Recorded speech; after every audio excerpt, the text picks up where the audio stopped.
Well, hello everyone. Welcome to another live stream on History Fight podcast. And today I'm joined by Professor Markus Vinzent. And today we'll be discussing his new book titled Writing the History of Early Christianity from Reception to Retrospection. And I'll have a link to purchase the book in the description below and a pinned comment. And with that being said, thank you for joining me today, Markus. Pleasure. By the way, I also have the YouTube channel Patristica tagged in the description below. So if you're not subscribed to that channel, go over there and subscribe. So before I get to my questions, Markus, could you tell us a little bit about what the book is about? I mean, obviously it's about writing the history of early Christianity. I know that's a little self-explanatory, but can you give us a little summary? Yeah, pleasure. I mean, this is in a way a methodological book. So it is not just writing the history of early Christianity, but it's rather the question of how to write the history of early Christianity. Because as I want to show in this book, and that transpires by the subtitle, which is called From Reception to Retrospection, I try to reflect upon the way we do go about when we write the history of early Christianity, and you might extend that to writing any form of history, not just Christian history, other religious histories, any history and reflection upon it. So when I did the book, I did it in a twin project, if you like. First of all, I have 4 case studies in the book, which I am going to mention later, where I try to write history in a retrospective mode and not simply in a receptive mode. And what that means, I explain in a minute. And the twin project's attempt was that at the same time in chapter 1, I reflect on the methodology. So what I'm doing in these 4 cases. And rather than cases, I mentioned that these are kinds of scenarios, how to write history. So it was a juggling of developing a methodology and reflecting upon a methodology, and at the same time applying what I've just developed, or rather, by applying the methodology, I shaped the methodology itself. So that's the interesting and maybe also innovative way of doing and writing this book. Now, what are the 4 case studies? Let me start with the case studies, with the practical things. I have a case study which deals with material stuff. So it's a statue, which is the so-called Aversius monument. It is the most famous. It is the queen of inscriptions. So it's epigraphy in a way, but it's also a statue.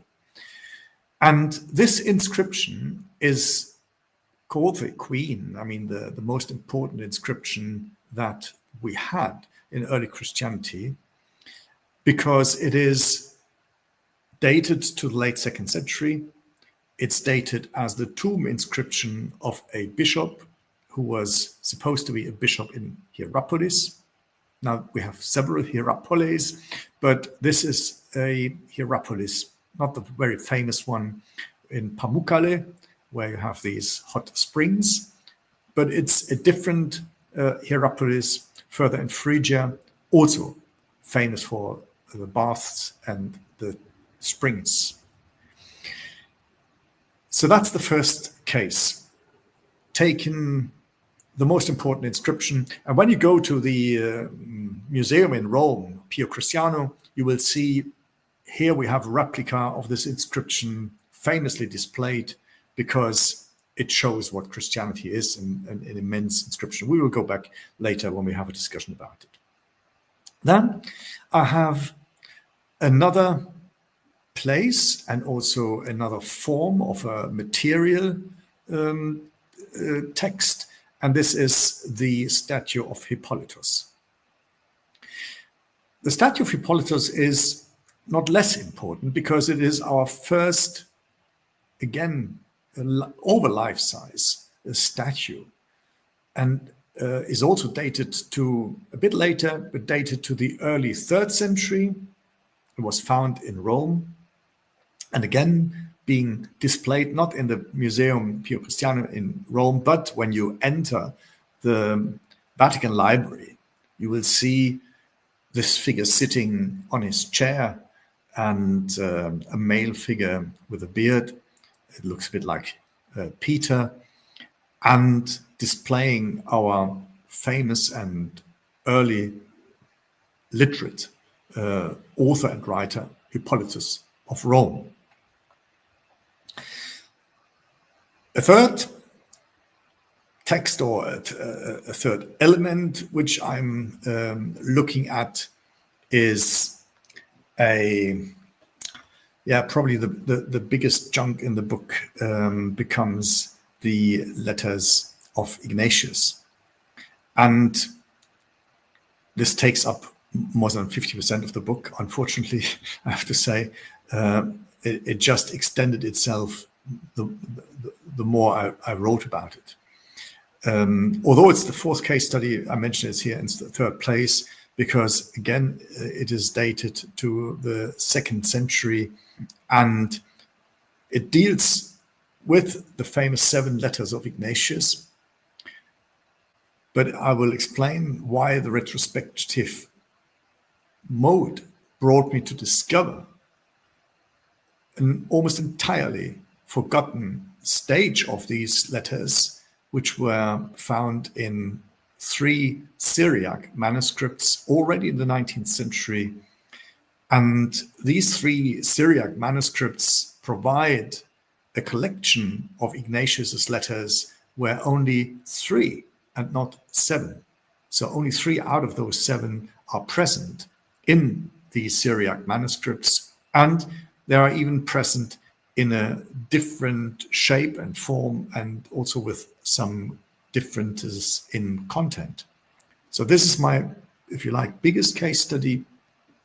And then I've got a more textual tradition, and this is the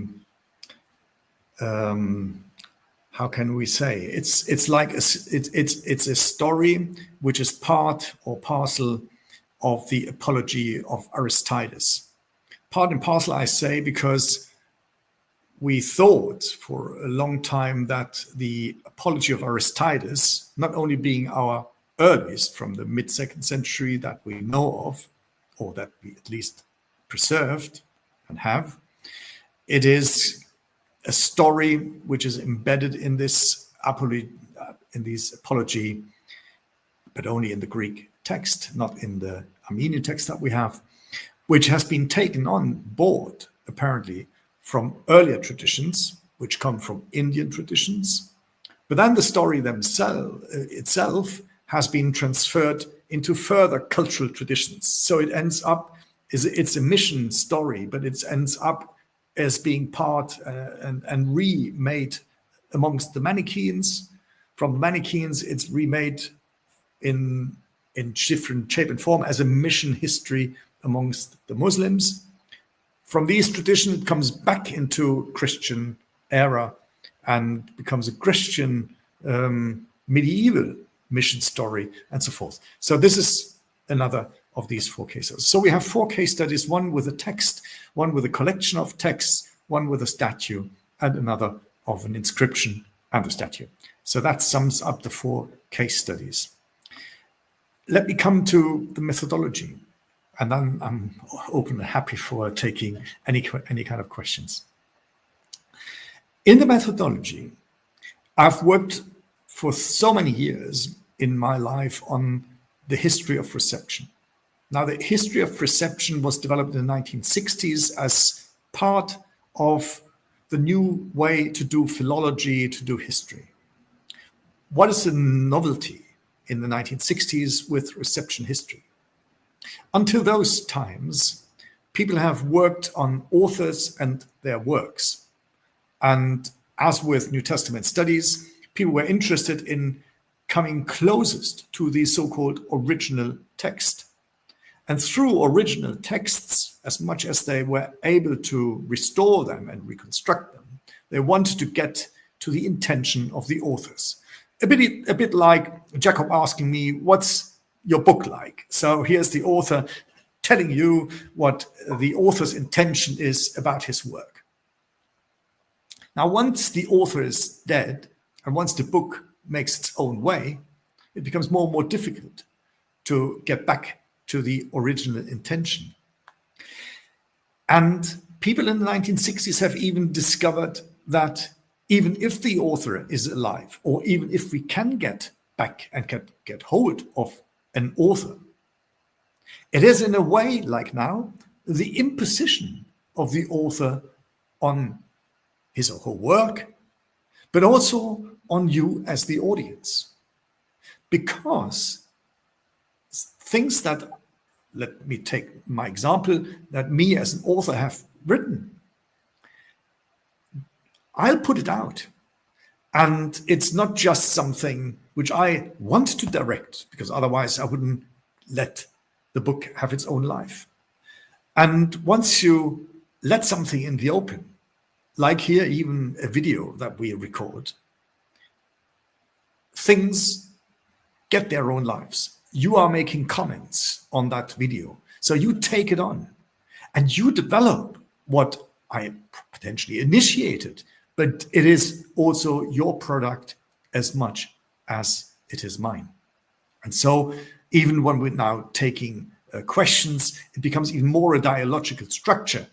And this was the idea in the 1960s, that people were saying, well, we have to shift the authority or even the agency from the author away, also from the book and from the products away, and shift it to the people who receive the products and also the work of any given author.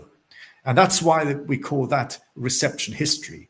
And ever since, we have commentaries, even a lot of series that are not just looking into, let's say, Plato and his writings, but who are looking at how Plato's writings have been received through the centuries.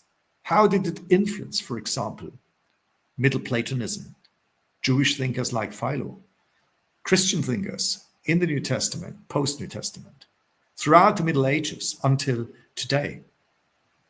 So it was a big shift towards, and also a democratizing, if you like, of the communication of philosophical writings, of religious writings, of art writings, and reception history made its way into almost every form of scholarship, and even above scholarship into the museums and so forth.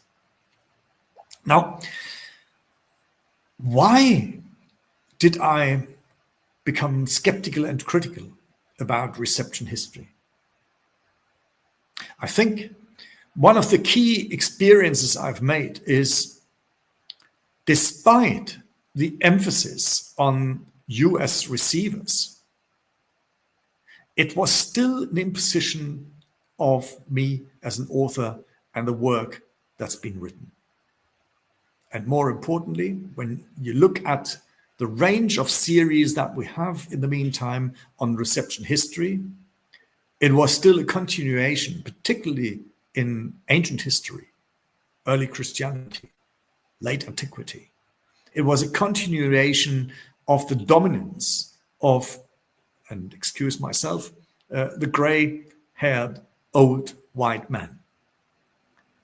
We have a number of series on, let's say, Plato and his work throughout the histories. We have a series on Aristotle through the ages. We have a series on Philo's work and how it was received. We have the New Testament writings. Almost on every book of the New Testament, we have a reception history. And we have a reception history on Augustine, and we have a reception in, I can continue. But we have barely any reception history on works of women. Now we can say, well, in antiquity, we didn't have so many female authors and writers. But still, we have some. And I'm a bit proud that I've also managed to be part of a big project, which is a reception history of female figures in the Bible throughout the centuries, how that was received. And we've just published one volume on female people in patristic literature and how that was received throughout the ages. And how patristic authors, for example, also deal with women in their writings and how that was received later on. But that's the exception. So I asked myself, what's wrong with reception history if it emphasizes still not enough the audience? And then I discovered perhaps reception history is a wrong approach, or not a wrong approach, but it needs a complementary approach. Because when I write history today, it's not just that I receive something from the past, let's say the New Testament, or the writings of Ignatius, or an inscription, or a statue. It is me that reconstructs that history. It is not just, in addition, a complementary part that I play in the writing of that story. Actually, I'm the author today when I'm writing a history of early Christianity. It is my retrospection. And just as I have glasses, and actually when I take off these glasses, I can barely see myself, so I better take them on again. But it is the recognition that these glasses, which I have learned for a few decades now, and we have been put on my head and in front of my eyes, these glasses shape my view of what I'm reading. Hence, it's the recognition that the way I've been brought up, I've been educated in the West, in Germany, in France, that I've taught for 30 years in the UK. This is a shaping of my understanding, out of which what I'm writing and putting out is shaped through those years of experience. And retrospection means that even before I start, I have to reflect upon the way I'm writing, and I have to make myself more transparent for myself to understand my assumptions, hence also the pits in which I'm falling and the traps which are laid out by my own upbringing. So it's a recognition of the potential mistakes which I'm making for sure. And it's helpful if you start, before you start writing, you start thinking where to start when you write. And this is the point that I started thinking. I start when I'm writing from the very now. It is my questions. It's the questions of the discourse of today. It's the questions that are asked by yourself, by the environment, by the politicians, by anybody. It is there where we start writing. And this is why the way we write early Christian history today is very different from 20 years ago, from 100 years ago, 500 years ago. Then came second a thought, which is the first obstacle. So what's the biggest obstacle in writing early Christian history? Well, if I am writing this history, I am the biggest of my obstacles. It's not the evidence that I'm going to find. It is myself going out for these evidences. Evidences are not jumping to me. It is me looking for the evidences. And that's why when we write early Christian history, the authors are the ones we have to look at first. And one of the authors is always oneself, to be critical. So writing about early Christian history is criticizing my own assumptions. And the next idea or next problem which comes with it is, as a historian, I can never simply go back. Even though I would love to have a retrospective view on history, I cannot think backwards. That might surprise you, because historians do nothing else but looking backwards into the past. But no historian can even think or speak backwards. Now, Jacob could turn on this recording and, just as we can do with films, just play it backwards. But the result would be that I'm talking nonsense and you wouldn't even understand it. Even I wouldn't understand what I've said, because nobody can talk backwards and nobody can think backwards. So how does it work when I'm looking into history in a way that I'm looking in a retrospective way backwards? The only way is what I think in an example archaeologists do. They have to slice the past into levels. So when they dig, just as I am thinking about history from the very now, the archaeologists are standing on the ground in the very now, at the level which is the present level. And when they go back down into the historical levels, they need, first of all, to make a decision where to do their trenches. And second, they need to take the decision which of what we dig down, which are the levels which we are going to search. Of course, they will search everything, but then they're going to see there are levels where there are little findings, and then there come levels, for example, with walls or with findings, where they see, and this is a level which we should more carefully exhibit and also search in a broader way. This is what I call leveling, or researching, or one of the structures that archaeologists install into the past. And that's exactly what the historians, I think, have to do. Work backwards. And the difference is that today, normally in a receptive mood or in a normal historical research, we jump from today straight into the times of our protagonists, as if we could write history simply about the first century or the second century, the third century. And if we could grow up then with our people that we are describing, with Jesus, with Paul, with the apostles, and whoever. But that's not the way it works. The way, and this is the challenge which I'm trying to show in those 4 case studies.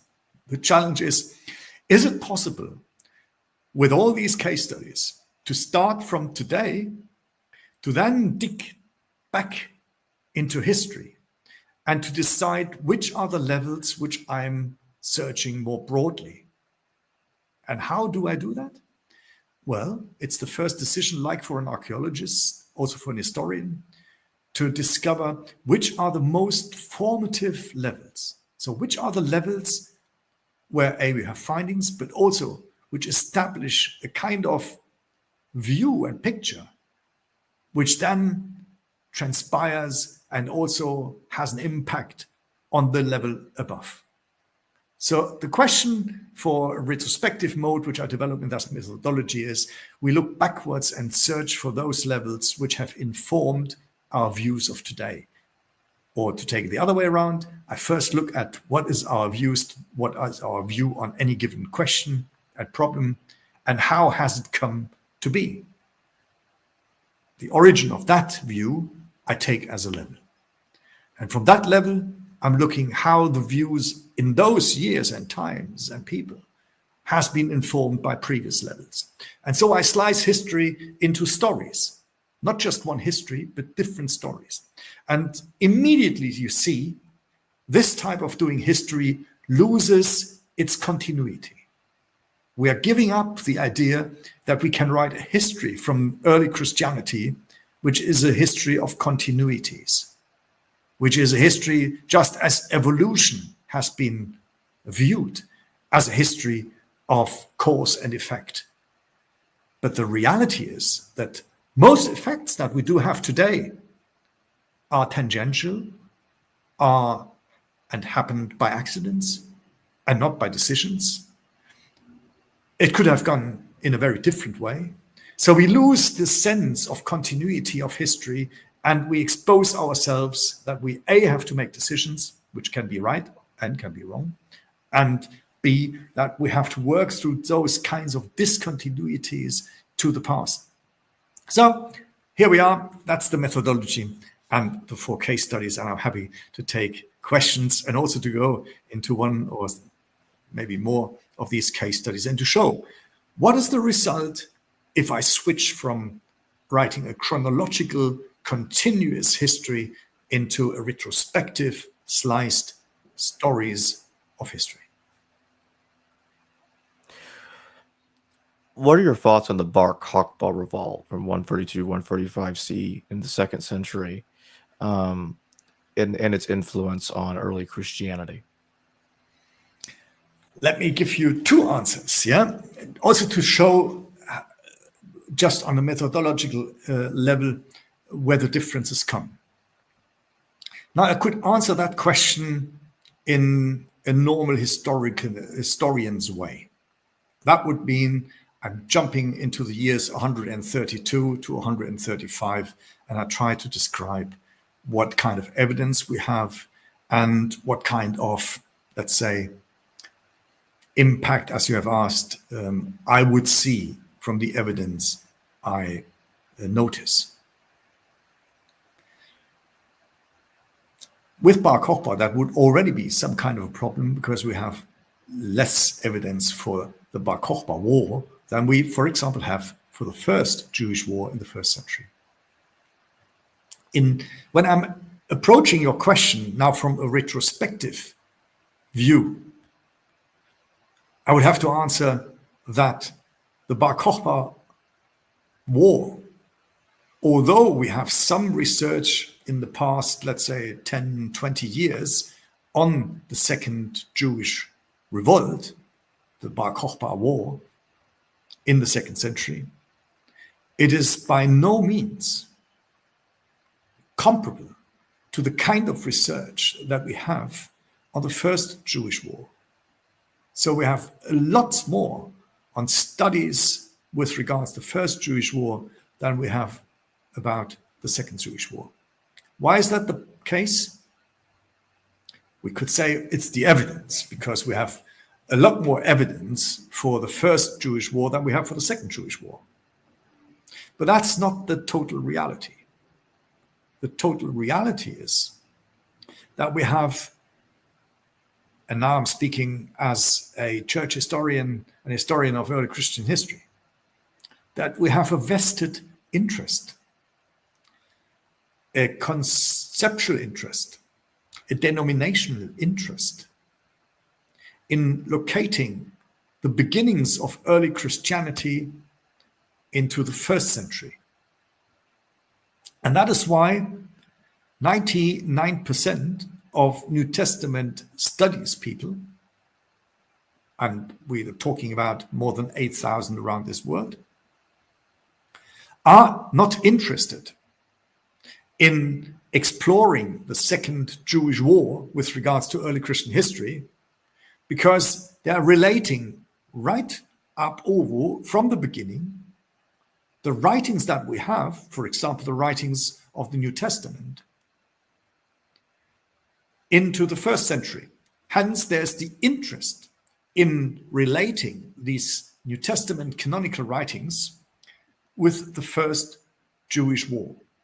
And they will make all kinds of parallels, looking for what Josephus talks about in the wars and in other places, and trying to relate what we have given as evidence with the texts in Matthew, in Mark, in Luke. So the reality is not the difference in sources, but the difference in interests. Then, knowing this, I have to ask myself, what are the voices who are dealing with the second Jewish war? And of course, you will not be surprised. most of what's being done on the Second Jewish War is done by scholars of Jewish studies and not of Christian studies. Peter Schäfer, for example, has worked all his life on the so-called Second Jewish War. Very detailed studies, very, very interesting studies, but they are hardly read by New Testament colleagues because they are looking into the first century. They are not much interested in what's happened in the so-called patristic period, because we have this divide between early Christian history, which people think starts with patristics beginning of the 2nd century. And then we have the sacred 100 of years. If you take Schneller and others, they extended to 110, 115, or 120. But when you read the introduction to the New Testament by Udo Schneller, which is also published in English, he talks about the first 100 years of Christianity, which is from the years 30 to 130. And he locates every single writing of the New Testament within that period, or more precisely, all of these writings, with the exception of John's Gospel, 2 Peter, he thinks are written before 100 or 110. That's prior to the Second Jewish War. Hence, there would not even be a point why New Testament scholars should bother with the Second Jewish War. So you can see, as soon as you start from our very present, even before you look into the evidence, you can see why we have a discourse which denigrates and disregards the Second Jewish War.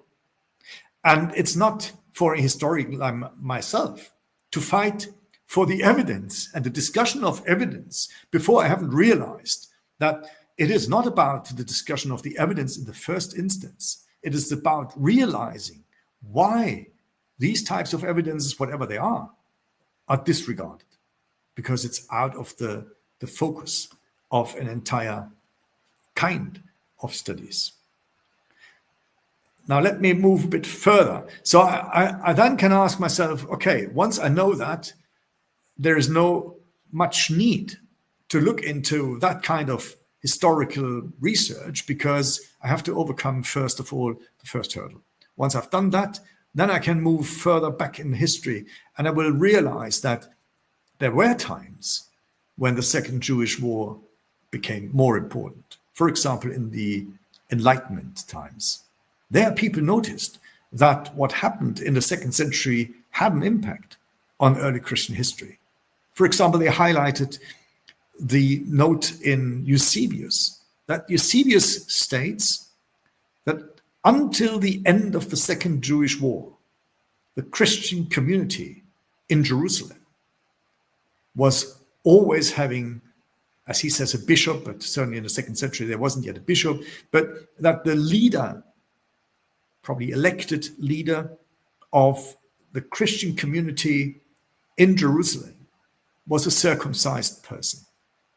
So until the end of the Second Jewish War, we have a Christian community in Jerusalem, which is more precisely addressed and should be addressed as a Jewish community.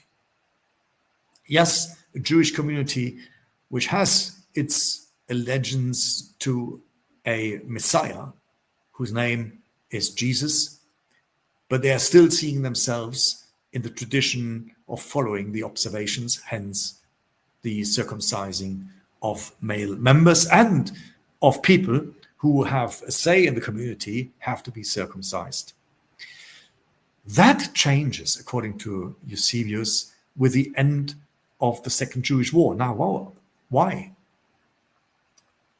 And you start realizing that the Second Jewish War seems to have been a watershed for the Jewish community in Jerusalem, in Palestine, and elsewhere. Why? They had not only lost the temple was destroyed in the First Jewish War. That's true. But much of Jewish life carried on. It's a bit like in Iraq after the wars. People were staying there. Yes, we have ISIS, we have all kinds of political upheavals, but people went their way. Muslims remained Muslims there. Shias, and Sunnis. And very similarly, it was in Jerusalem. Yes, there was the temple lost, but pilgrimages continued. Every year you had to do a pilgrimage to Jerusalem. The Sanhedrin presumably also stayed on. Most of the jobs, the Kohanims, even though they did not practice any longer the sacrifices in the temple because that was destroyed, but life continued. The big break comes at the end of the Second Jewish War because Hadrian, the emperor of the Romans, persecuted and drove away every male circumcised person. So Jews were banned from Jerusalem. Hence, they not only lost the temple, as about 60, 70 years before, they lost the center of their living, the center of their religion. They were dispersed into the diaspora. And this changed almost everything for the Jews. And as we have just heard, that Christians, until that time, according to Eusebius, were Jews. It changed everything for the different groups of Jews. Now, different groups took different decisions. Jews who spoke Aramaic and went into the diaspora had to give up everything in Jerusalem.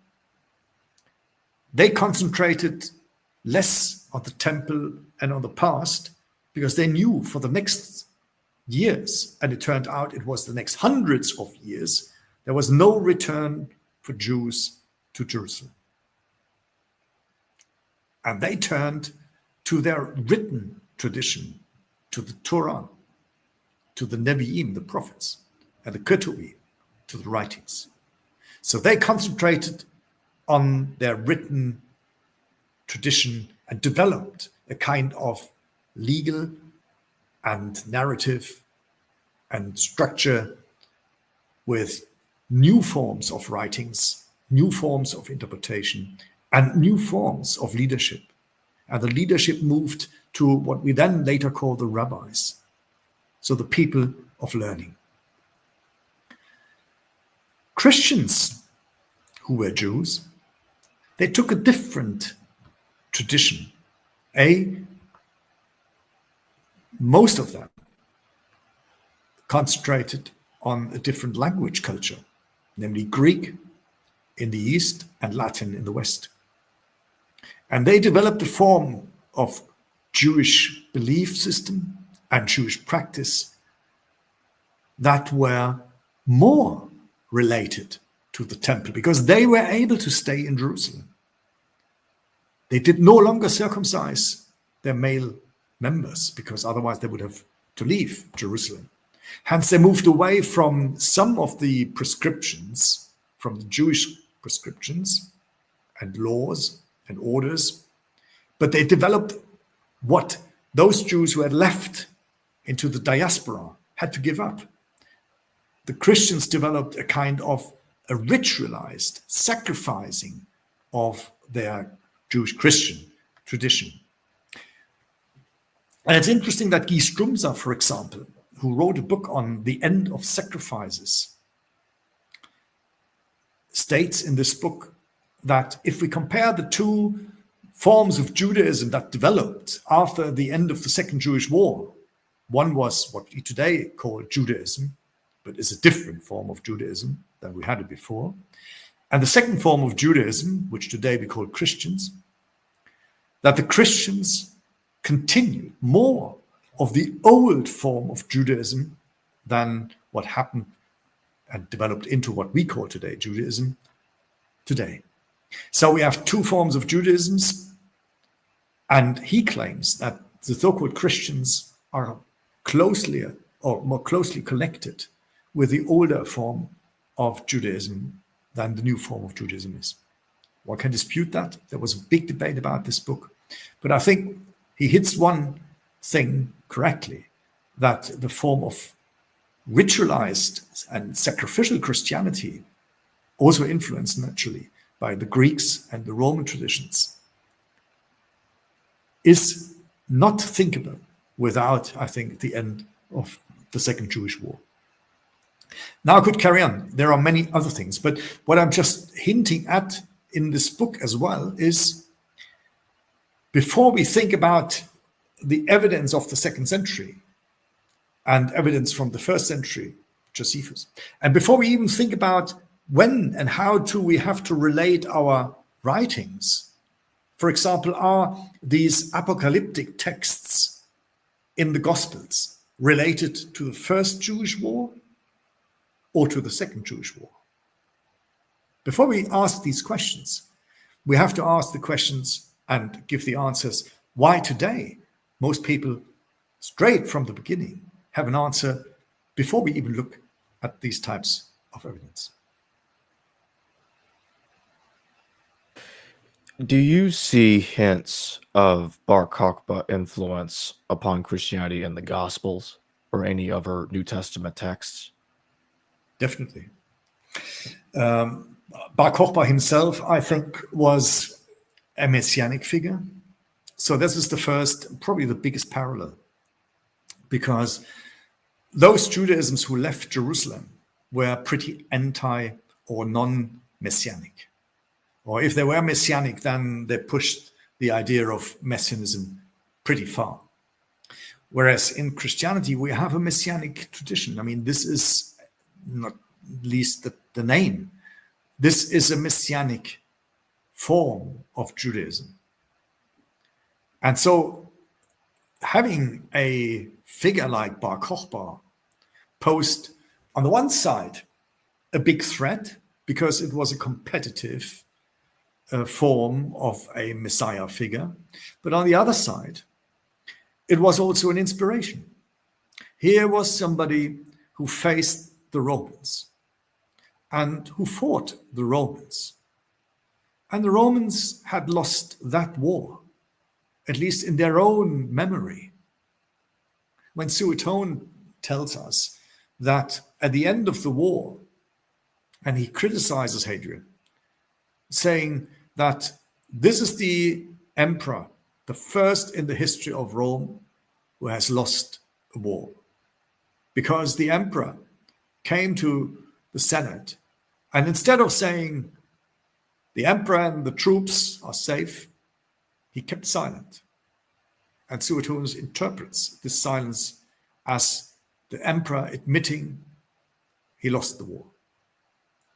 Of course, he didn't lose the war in the sense that the Romans didn't get what they wanted at the end of the war. But he only got that because he had additional troops brought in from far away. The troops which had to maintain Palestine and fought the Jews, they were all eradicated. Thousands of Roman dead. Even more so, Hadrian had not only lost that war, the first in history of Rome, he also lost the grips. He was replaced. And the emperors that came after him, they lasted for a good 80 years more, but they became more and more soldier emperors. So that in the 3rd century, almost no emperor dies a natural death. We have one emperor replacing the next, and it's the army that creates emperors and no longer the genealogy of a family. So we have a change in the way Rome organizes itself, behaves itself. So it's a big, dramatic change, not just for Christians and Jews, but also for the Romans. And again, it is Bar Kochba, an army leader who becomes a messianic figure, which makes that kind of a change, not just for Christians, but also initiates a different form of reign in the Roman Empire for the Romans. And as always, battles are fought on the same field. That Christianity becomes, through the Bar Kochba War and through the mingling of politics and religion itself, a religion that is deeply immersed into politics. We have, for the first time, a reader who reads Romans 13, 1-7.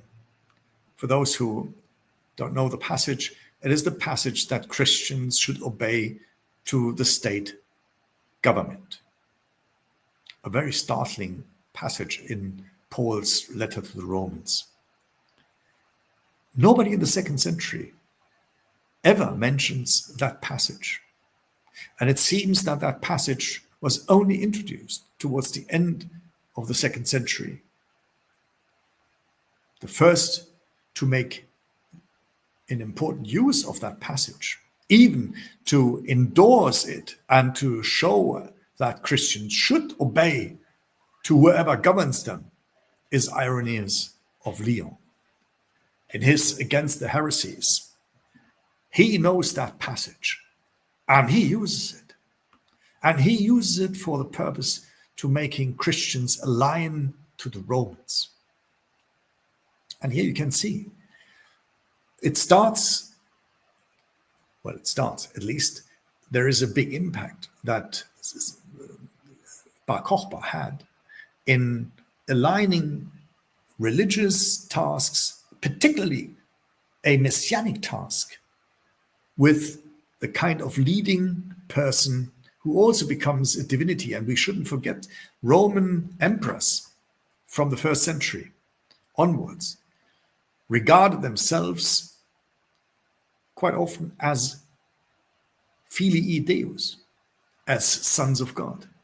So even the nomenclature of our Christian understanding of Christ borrows from this kind of a Roman tradition. And Bar Kochba wants to be a leader in a political sense and a leader in a religious sense. And so for the next 2000 years, Christians and the church has never given up that it's got a leadership role, not just, as Augustine then tries to disperse it a bit, for the heavenly city, but also for the earthly city. Yes, there are people like Augustine, people like Martin Luther later, who try to have this kind of a double regime. People who have responsibilities for our politics, on the other side, people for our religious lives. But that both is linked is certainly one of the reflections that Bar Kochba left for Christians. It is the link between messianism and political governance.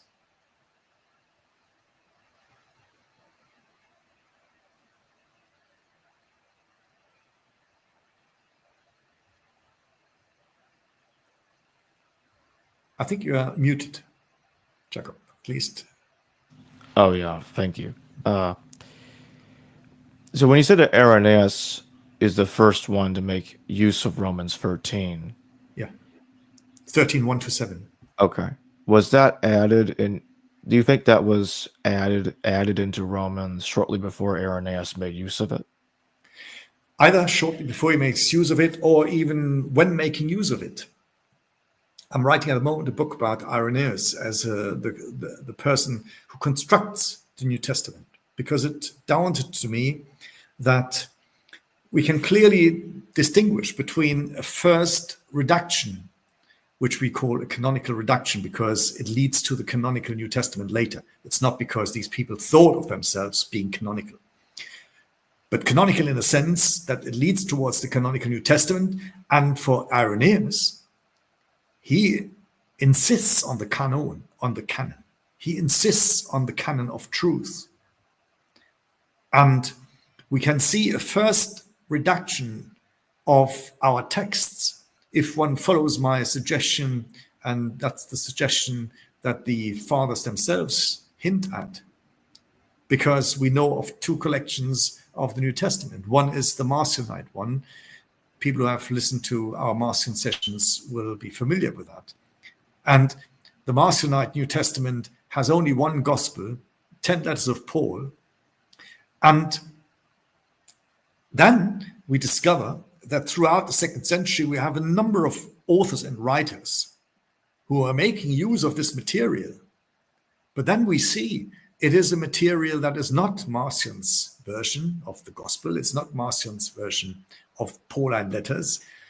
What people know, let's say Justin, for example, he knows gospel traditions which are partly canonical.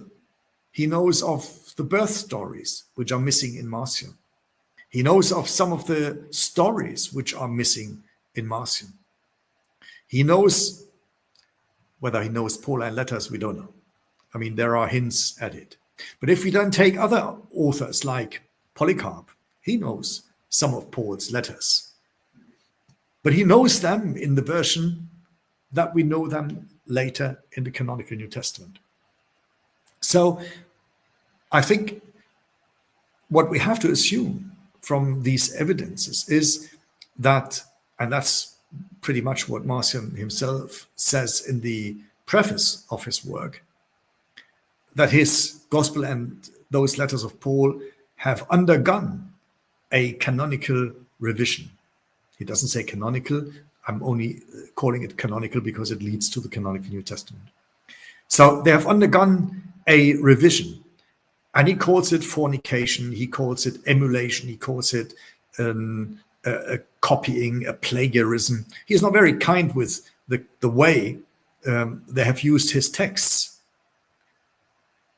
Irenaeus reflects upon that and turns it upside down and says, oh no, it was very different. I mean, we had the older text and not the younger text, as Marcion claims.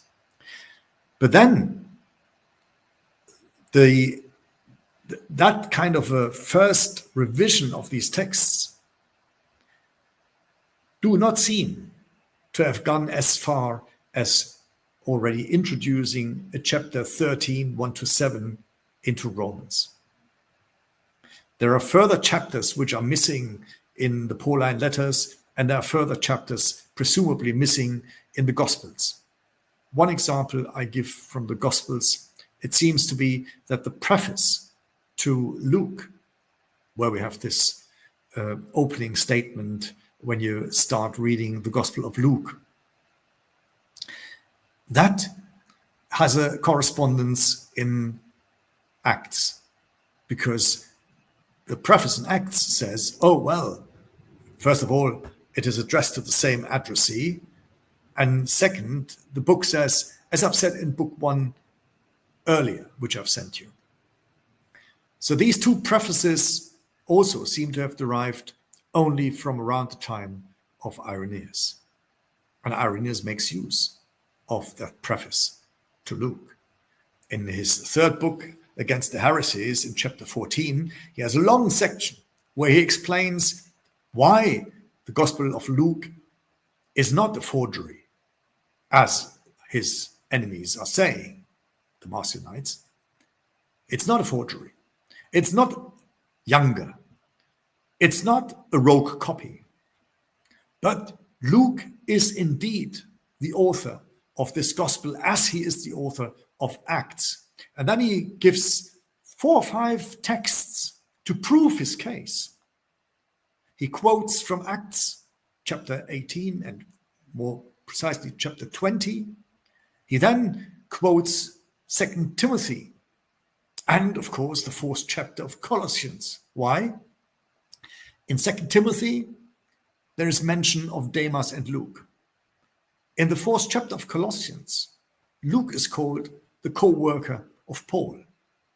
And Acts he quotes to show that Luke has always been, as he says, intrinsically linked to Paul and Luke. So these two are mates. Hence, Luke, as he says in the preface, Luke is related to the apostles, to the witnesses, the eyewitnesses, and the other servants.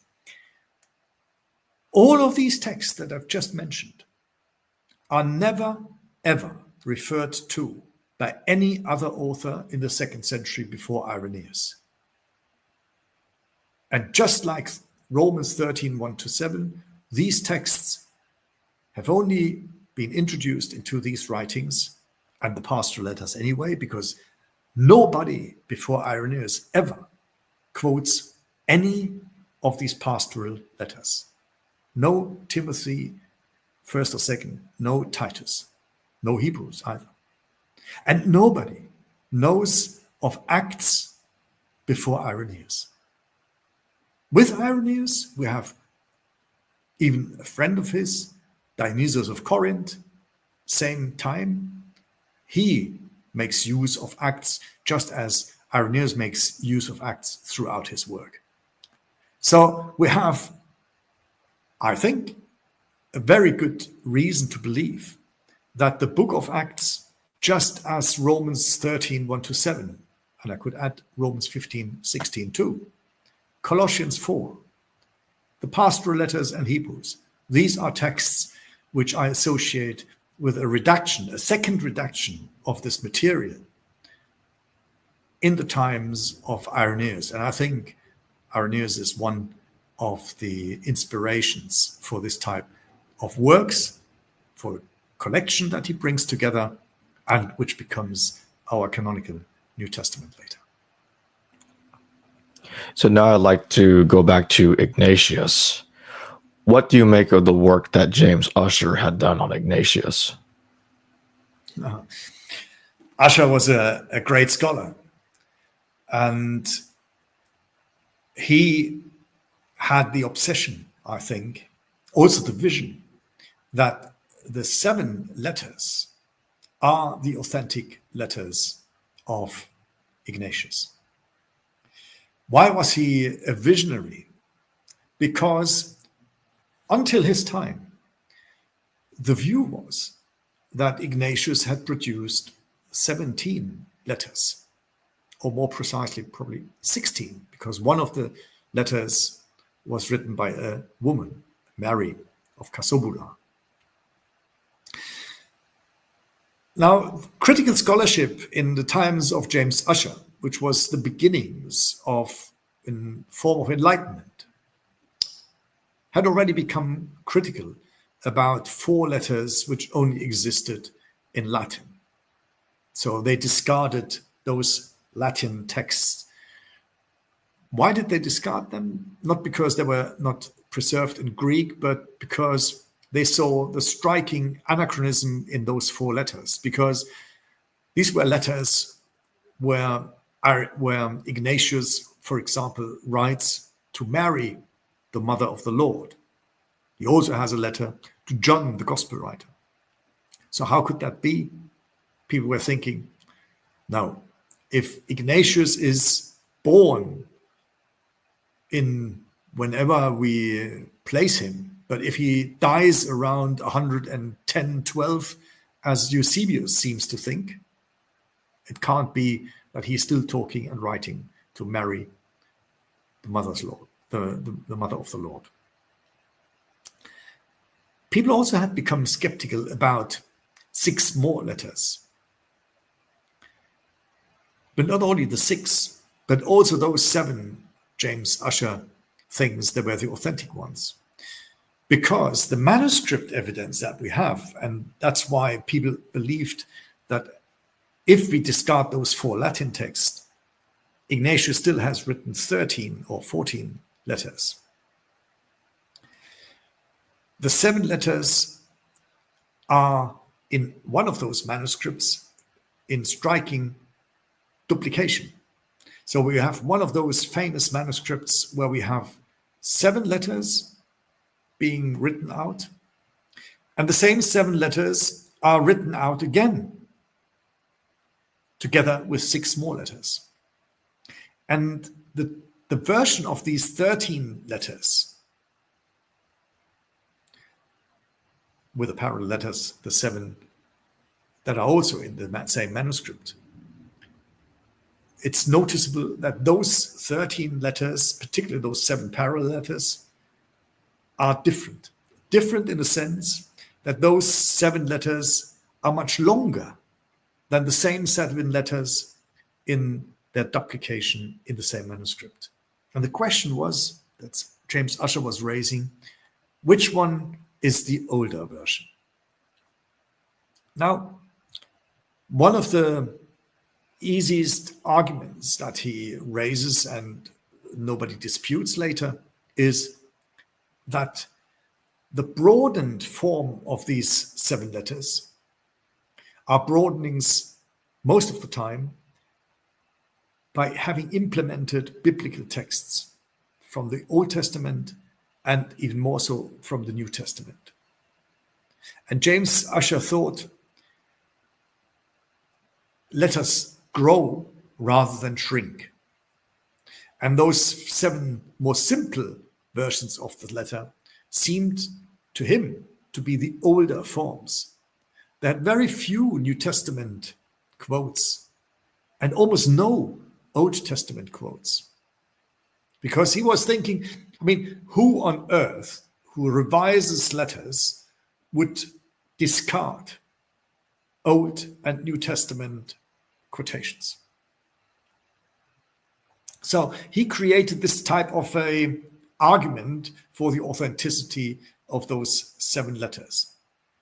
And then later on, people found Latin translations of texts, also Arabic and all kinds of translations of these texts, and concentrated, following the path of James Ussher, to restore the, not original, but the author closest text form of those 7 letters. And that was the narrative until I wrote this book, Writing the History of Early Christianity. Why was that the standard text? Nobody had challenged it any longer, except, as I then discovered, retrospectively going back, because I was wondering, how did we come to this understanding of those 7 letters? Who, me too, had taken as the authentic letters, or at least as the only letters to discuss in scholarship over the past years.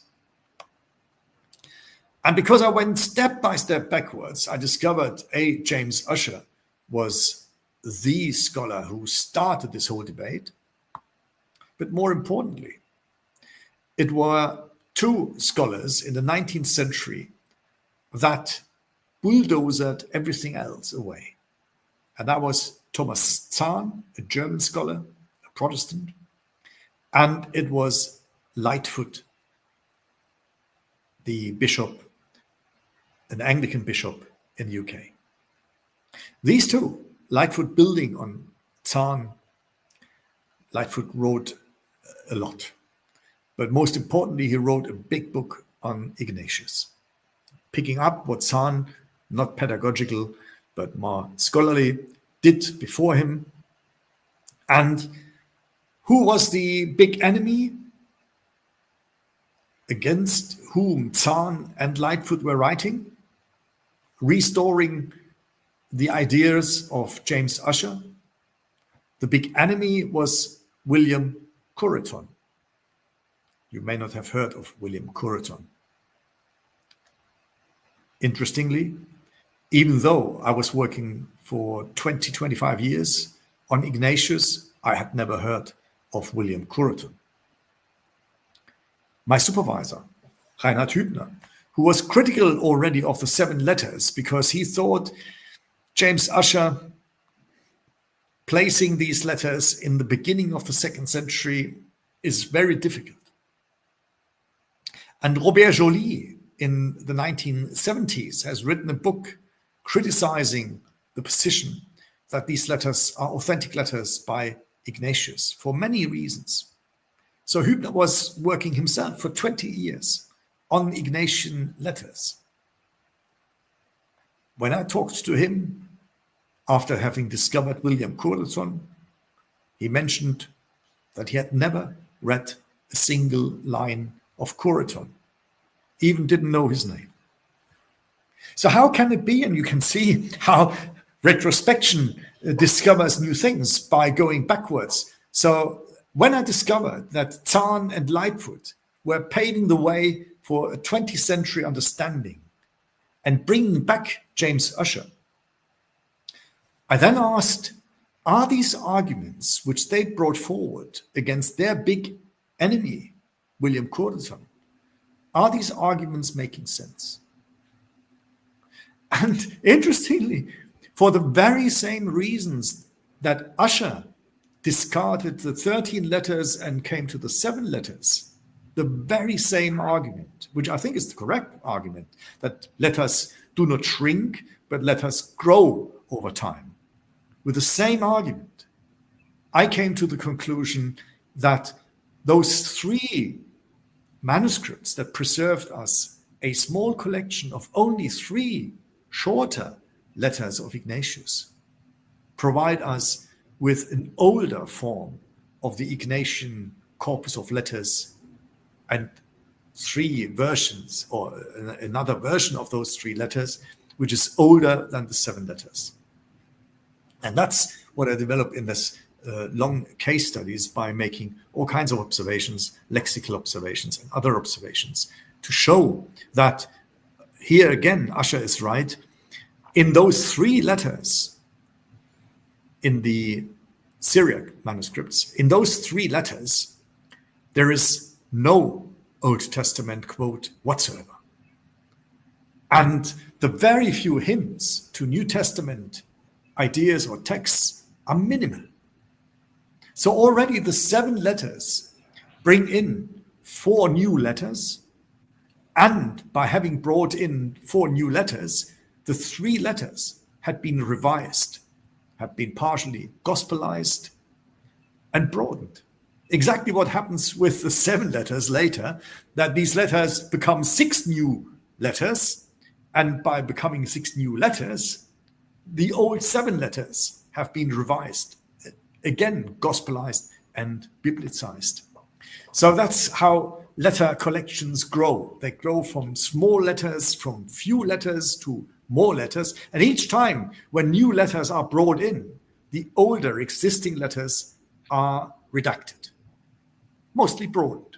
That's what happened. And for my final question, why do you think the New Testament canonical expansion of Marcion's text occurred? First of all, new questions arise. Before I answer that question, I can just continue the debate, which is a bit easier because people have no feelings with, or less feelings with Ignatius than they have with the canonical texts. In those 4 new letters that have been added to the 3 letters, mainly 2 new questions are addressed, which you do not find in the 3 letters, and hardly even in the revised versions of the 3 letters, as we then have them in the 7-letter collection. One topic is core to 4 letters and 4 letters only. That's the relation between Jews and Christians. And it is the view that Christians are replacing Jews. And this is a topic, we had a debate about the Second Jewish War. This is a topic which starts in the aftermath of the Second Jewish War. One of the reasons why Justin Martyr has a long work, a dialogue with a Jew Trypho. Why does he have that? Because in the 160s, it was utterly important that those Jews, Christians, had to negate and also had to conceptualize how they stand towards the Jewish tradition. And Justin explains that Christians are the heirs of the Jewish tradition. They inherit everything from the Jews. And he claims even that the Jews do not understand their own writings. So he claims what was Jewish, what belonged to the Israelites, in reality belongs to the Christians. And in parallel, you have the same development in those 4 letters, which address the question, how do Christians and Jews relate to each other? And you can see in the canonical development, we have exactly the parallel to this question. Romans 9 to 11 exists as a developed debate about the relation between Jews and Christians only in the canonical New Testament. In the Marcionite version, you have 1 or 2 phrases. But here you have 3 chapters, a full developed discourse, how Christians and Jews should relate to each other. This is a debate which doesn't take place before 160. It takes place post 160 and then makes its way into the canonical New Testament. So new questions arise, like this one. The second form that arises is positions, or institutions in the church stabilizing the community.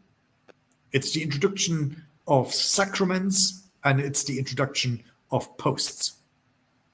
So you will not find the posts of bishops in the Marcionite version. You will not find the talking about Christian baptism in the Marcionite version. The sacrifice, so Christians celebrating the Eucharist, and the forgiveness of sin connected to it, you only find in the canonical New Testament. So we have a shift. We have a community starts to establish itself, forms developed, and those are then addressed in those texts.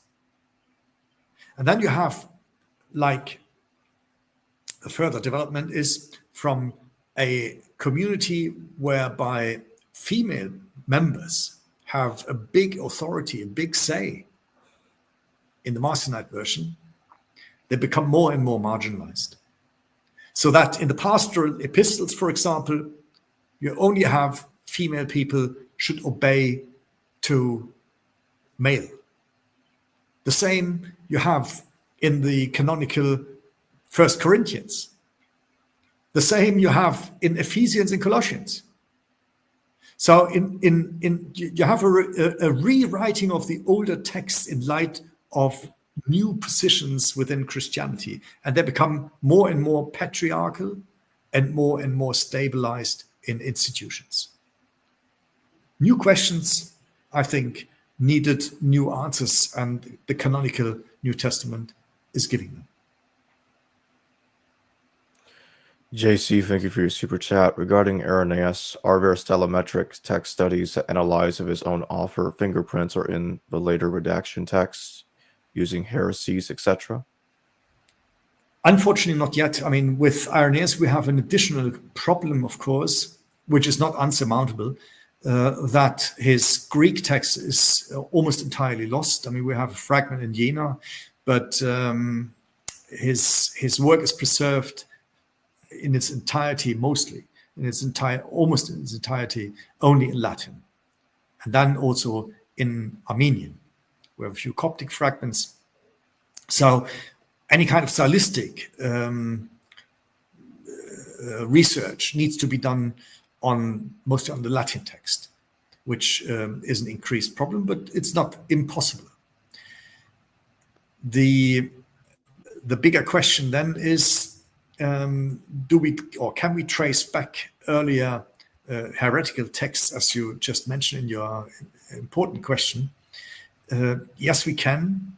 Fortunately, we have found some of the texts which he refers to in his first 2 books of Against the Heresies.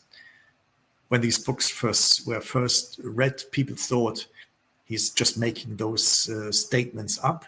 But now we have texts in Gnostic texts from the Berlin Codex. We have Gnostic texts from Nag Hammadi, and we can see that Irenaeus was a diligent author. So we can pretty much rely on what he is saying. He's saying it sometimes from his own perspective, but But he's not just making things up and lying, but he refers to texts that existed. And that's quite interesting. So I think we have to take him pretty serious. And I'd like to remind everybody to have the link to purchase Marcus's book in the description below and in the pinned comment titled Writing the History of Early Christianity from Reception to Retrospection. And also the Patristica YouTube channel is tagged in the description below. So subscribe to it if you haven't already. With that being said, thank you for joining me today, Marcus. What a pleasure, Jacob. Always so nice to talk to you. You know your stuff, and your question make me think a bit further about what needs to be done. Thank you so much, and also to the audience and your questions. Thank you, Marcus. Hello viewers, thanks for watching this video from the History Valley YouTube channel. Please don't forget to subscribe and hit the notification bell. And if any of you wish to further support this channel, please consider checking out this channel's Patreon page and becoming a patron. And or donate through PayPal or through Super Chat during your live stream. Thank you.